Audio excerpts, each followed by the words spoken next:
This is a complete psychrometric chart. Every property of moist air is packed into these lines. It looks like a maze, but each set of lines means one thing. Let us learn them one by one. The bottom axis is dry bulb temperature, the ordinary temperature a thermometer reads.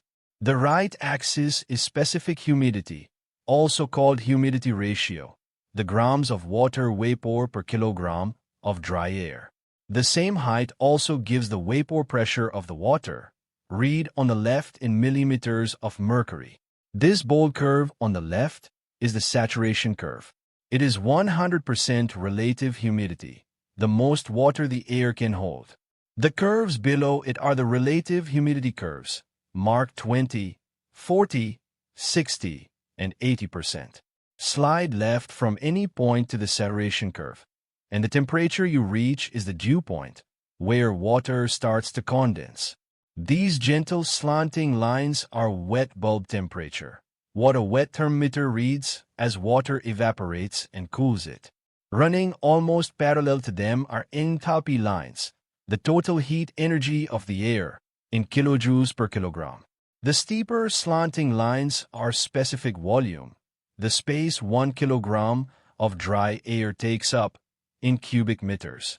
And on the far right is the sensible heat factor scale, used to design heating and cooling. Now the useful part. Any one point fixes all of these properties at once. Let us read 3 real days. A hot summer day. Dry bulb, 35 degrees. Relative humidity, 40%. Read across. And the air holds about 14 grams of water. Its wet bulb is near 24 degrees. A cold winter day. Dry bulb, 10 degrees. Relative humidity, 70%.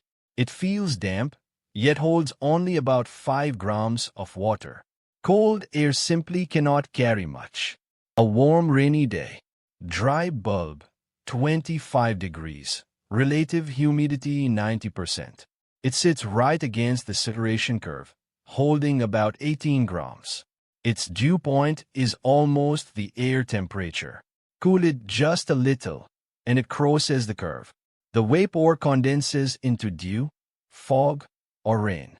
So one chart holds dry bulb, wet bulb, dew point, humidity, enthalpy, and volume all together.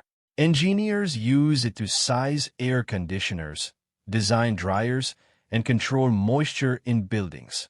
Read one point, and you know everything about the air. That is the power of the chart.